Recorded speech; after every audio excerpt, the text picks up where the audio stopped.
வணக்கம் மங்கர் உலகம். நான் உங்கள் சரசா சங்கர். நான் நல்லா இருக்கேன்ப்பா. நீங்களாம் நல்லா இருக்கீங்களா? இப்போ நீங்கள் பார்த்துட்ருக்கிறது நாகப்பட்டினம் கிட்ட பொறையாறுன்ற ஊரில் என்னோடய நாத்தனார் வீடு. திண்ணை வச்ச வீடு. அந்த காலத்தில் திண்ணை வச்சு கட்டுவாங்க இல்லையா? இப்போ நிறைய பிள்ளைங்க அதெல்லாம் பார்த்துருக்க மாட்டாங்க. அதுக்காக நான் வீடியோ போடுறேன்.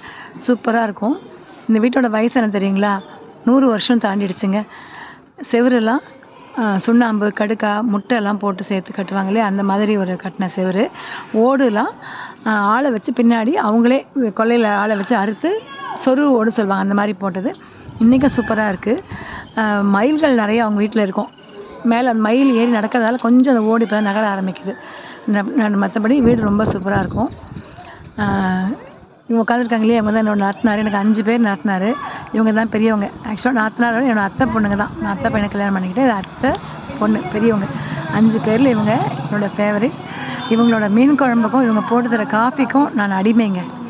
நான் போனேன்னா எனக்காக சூப்பராக மீன் குழம்பு வச்சு கொடுப்பாங்க. சரசாக்கு பிடிக்கும் அப்படின்னு. நான் முகலாம் கூட அலம்பலடி அப்படின்னாங்க. இல்லை, நீங்கள் சூப்பராக இருக்கீங்க, கிராமத்து வாழ்க்கை அழகாக இருக்கீங்க அப்படின்னு சொன்னேன். நல்லா இருக்காங்க. அவங்களுக்கு ரொம்ப ஹாப்பி நாங்கள் வந்ததில். பக்கத்தில் பரிதாபமாக உட்காந்துருக்கிறது என்னோடய வீட்டுக்காரர். கையை கட்டிட்டு உட்காந்துருக்காங்க இல்லையா? அவங்க தான் என்னோடய வீட்டுக்காரர். நாங்கள் எப்போ டைம் கிடைச்சாலும் அங்கே போயிடுவோங்க. வீடும் ரொம்ப எங்களுக்கு போனால் அமைதியாக இருக்கும். பின்னாடி தோட்டம், அது தனியாக வீடியோ எடுத்திருக்கேன். அவ்வளோ மரம் இருக்கும் பின்னாடி. எல்லா மரங்களும் அங்கே இருக்கும். நிறைய மயில்கள் நடமாட்டம் இருக்கும். அதையும் நான் வீடியோ எடுத்து வச்சுருக்கேன். இந்த வீடியோ பிடிச்சா லைக் பண்ணுங்கள், ஷேர் பண்ணுங்கள், சப்ஸ்கிரைப் பண்ணுங்கள். என்னால் நாளாகட்டும்.